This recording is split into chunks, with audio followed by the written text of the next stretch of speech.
Ahora hablemos de superposición de fuerzas. Muy probablemente lo vieron en el objeto de aprendizaje de vectores. Sin embargo, lo vamos a repetir. La pregunta es, ¿qué pasa cuando varias fuerzas son aplicadas sobre un mismo punto de un cuerpo? ¿Qué sucede? Bueno, el efecto que causa todas estas fuerzas es equivalente al efecto que causaría una sola fuerza. ¿Cómo es esto posible o por qué? Si todas las fuerzas equivalen a que solamente se aplicara una.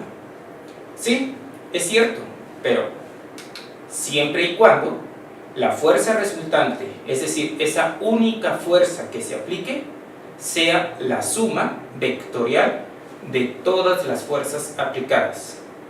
Veamos la siguiente figura. Aquí tenemos, en un objeto se le aplican dos fuerzas, la fuerza F1 y la fuerza F2. Las dos fuerzas son de tensión, están jalando al objeto.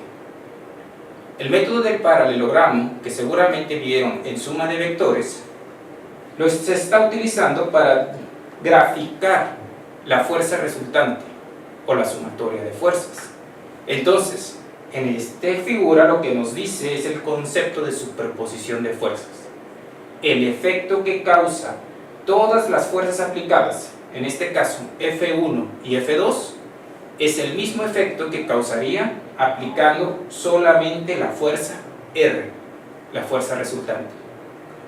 Matemáticamente, esto se expresa como R igual a F1 más F2, pero son cantidades vectoriales y entonces hay que utilizar la suma de vectores que ya hemos aprendido.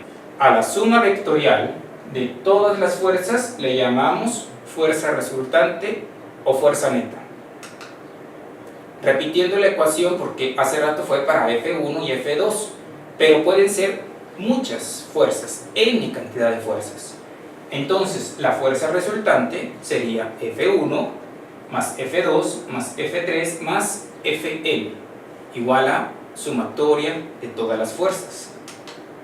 Debemos de recordar que la suma vectorial la podemos hacer utilizando matemáticamente las componentes de los vectores.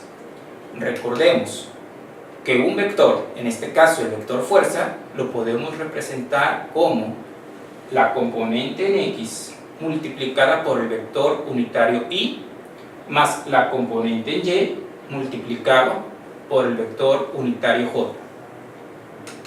Entonces, la resultante sería la componente de la resultante en X, pues sería la sumatoria de todas las componentes en X de cada una de las fuerzas. Por su parte, la componente en Y de la fuerza resultante es igual a la sumatoria de las componentes en Y de cada una de las fuerzas aplicadas. La magnitud es dada por esta ecuación, todos la sabemos ya. Magnitud de una fuerza es la raíz cuadrada de la componente en X al cuadrado más la componente Y al cuadrado. Y recuerden que es una cantidad vectorial que tiene magnitud y tiene dirección. Por lo tanto, la dirección se obtiene como tangente inversa de la componente en Y respecto a la componente en X. Entonces, queda claro, superposición de fuerzas es la suma vectorial de todas las fuerzas aplicadas.